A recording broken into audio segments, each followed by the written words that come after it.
went to a place called Sinjar when we were making the film. So this was in 2016, so 2 years after ISIS had moved into Sinjar. And we went there a few weeks after the Kurdish militia had recaptured it. But ISIS was still, a couple of miles away across no man's land from Sinjar, so within mortar range.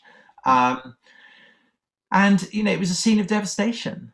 It had been flattened. There was no way the Yazidis could go back.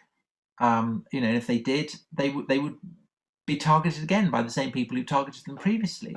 So and even to this day, with the Islamic State essentially, imploded, lots of them are still stuck in refugee camps because they can't. It's not safe for them to go home. Right. Yeah, the homes were inherently destroyed. Yeah, and it's terrible. And I remember going to a refugee camp, and there was a man there that I spoke to who'd been away from Sinjar when the Islamic State arrived, and his wife, his two daughters, his two sons had been abducted. And as he was talking, there was this kind of moaning coming from behind a curtain in the tent, and I could hear this kind of banging, and it was his wife who had been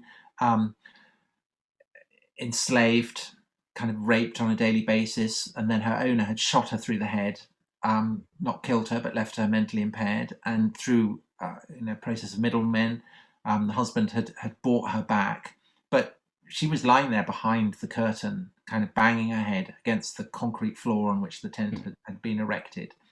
So he had that was the soundtrack to his telling me what had happened to his daughters, that, aged 8 and 10. Had again, like their mother, been sold, were presumably being daily raped. His sons had been taken away, recruited into a militia, brainwashed, so that if they saw him, they would kill him. He's just one of multitudes and multitudes of Yazidis who've suffered like that.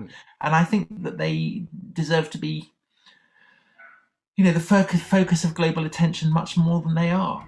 And I spoke to this man, and he said, your story is terrible. We'll do all we can to try and keep your profile kind of high in people's minds back in England. And he said, but nobody will care because you've got Christians in England, and they'll worry about the Christians in Iraq, and you've got Muslims in England, and they'll worry about the Muslims in Iraq. But there are no Yazidis, so nobody will care about us.